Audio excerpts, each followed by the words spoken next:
오늘 말씀은 야고보서 5장 1절에서 20절까지 말씀인데요. 1절에서 6절까지만 읽도록 하겠습니다. 들으라 부한자들아 너희에게 임할 고생으로 말미암아 울고 통곡하라. 너희 재물은 썩었고 너희의 옷은 조먹었으며 너희 금과 은은 녹이 쓸었으니 이 녹이 너희에게 증거가 되며 불같이 너희 살을 먹으리라. 너희가 말세에 재물을 쌓았도다.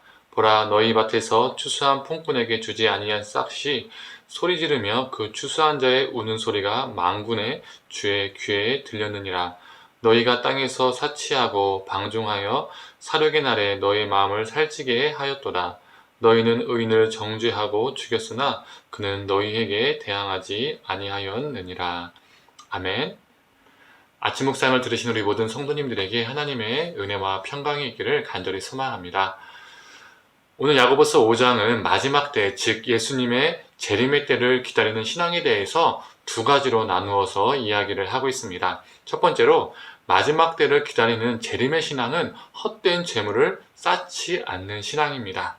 1절을 보면 예수님이 재림하시는 마지막 때에 가장 울고 통곡하는 사람들은 누구일까요? 바로 부유한 자들입니다.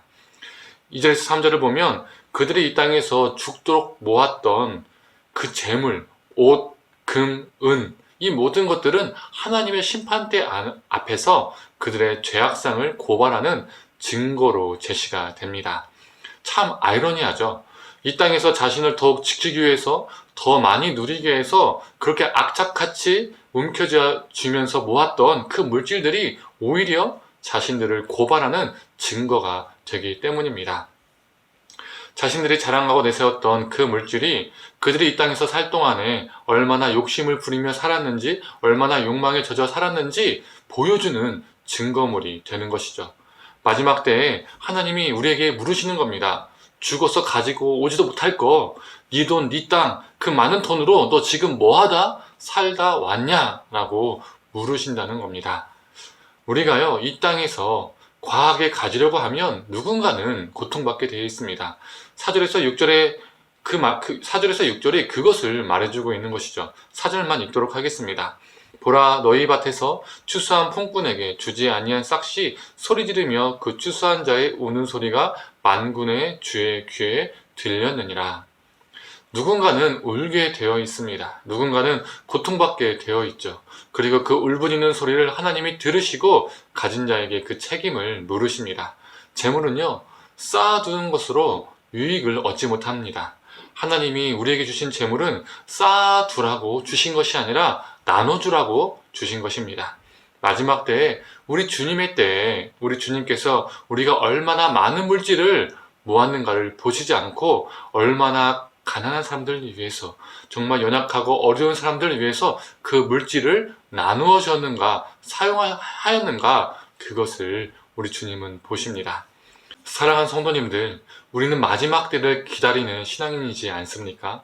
우리는 재림의 신앙을 가지고 있다고 말하지 않습니까? 우리가 재림의 신앙인이라면 쌓아두지 마시고 가지고 있는 것들을 나누어 주십시오. 분명 마지막 때에 그것을 보시고 우리 하나님은 우리를 판단하실 것입니다. 두 번째로 재림의 신앙은 인내하는 신앙입니다. 언젠가 재림하실 주님을 기다리는 동안 분명히 고난이 따릅니다. 주님을 기다리는 것을 인내하고 그 기다림 속에서 일어나는 고난을 우리는 인내해야 합니다.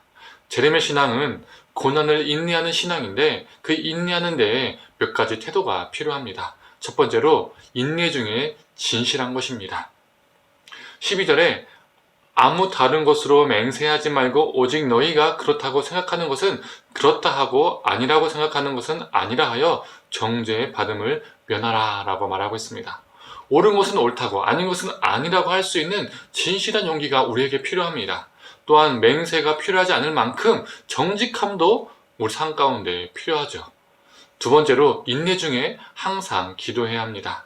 특히 오늘 본문 16절은 이렇게 말하고 있습니다. 의인의 간구는 역사하는 힘이 큼이니라. 의인의 간구는 역사함이 크다는 것은 열심히 기도만 하면 하나님께서 다 응답해 주신다, 이런 말일까요? 아니죠. 이런 말이 아닙니다. 의인의 간구는 역사하는 힘이 크다는 것은 기도에 있어서 정말 중요한 것이 무엇이냐? 누가 기도하냐? 이것이 중요합니다. 하나님께 기도하는 자가 어떠한 상태의 사람인가, 어떠한 존재로 하나님께 나와서 기도하는가, 이것이 중요하다는 것이죠. 하나님 앞에 합당하지 못한 모습으로 무조건 달라고 조르면 주시는 게 아니라는 것입니다. 저와 우리 성도님들 모두 기도할 때 하나님의 뜻에 합당한 모습, 즉 의인의 모습, 그 모습으로 나아가 기도하는 자가 되기를 간절히 소망합니다. 마지막으로 19절과 20절은 우리의 기도가 어떠한 기도가 되어야 하는지 말해주고 있습니다. 20절 후반부를 읽도록 하겠습니다. 그의 영혼을 사망에서 구원할 것이며 허다한 죄를 덮을 것임이라. 재림을 인내하며 기도하는 자는 내가 잘되게 해달라고, 이 땅에서 더 많은 재물을 쌓게 해달라고 기도하는 자가 아니라 영혼을 사망에서 건져내기 위해서 기도하는 자입니다. 사랑하는 성도님들, 우리는 재림의 신앙인입니다. 그러하기에 이 땅에서 재물을 더 쌓아두기 위해서 노력하는 자가 아닌 더 나누는 삶을 살아가는 자가 되기를 원합니다. 또한 주님이 다시 오실 때까지 인내하며 진실하게 살고 죽어가는 영혼들을 위해서 기도하는 자, 그리고 우리가 그 기도할 합당한 자, 하나님께 의인으로 나아가는 존재가 되기를 간절히 소망합니다. 함께 기도하겠습니다. 하나님, 우리는 주님이 다시 오는 그날을 기다리는 재림의 신앙의 소유자들입니다. 그런데 하나님, 우리가 재림을 기다린다고 하고 하나님의 마지막 때를 기다린다고 말은 하지만 이 땅에서 더 많은 것을 가지기 위해서, 더 쌓아두기 위해서 우리의 시간과 노력을 다 쏟고 있는지 아닌지 돌아보게 하여 주시옵소서. 하나님, 이 땅에서 더 많이 쌓아두는 자가 아니라 더 많이 나눠두는 자, 그것이 재림의 신앙임을 기억하면서 살아가게 하여 주시옵소서. 또한 하나님, 이 재림의 신앙은 인내하는 신앙인데 고난과 아픔 속에서도 인내하게 하시고 또 그 인내 속에서 기도하는 우리가 될 수 있도록 주님 붙들어 주시옵소서. 그 기도가 무조건 달라고 하는 우리의 욕망에 갇힌 기도가 아니라 하나님 앞에서 우리가 깨끗한 존재로 의인의 모습으로 나아가게 하여 주시고 또 우리 그 기도가 사람을 살리는, 영혼을 살리는 귀한 기도가 되게 하여 주시옵소서. 오늘도 그러한 기도자로 하나님께 나아가게 하여 주옵소서. 감사드리며 예수님의 이름으로 기도드립니다. 아멘.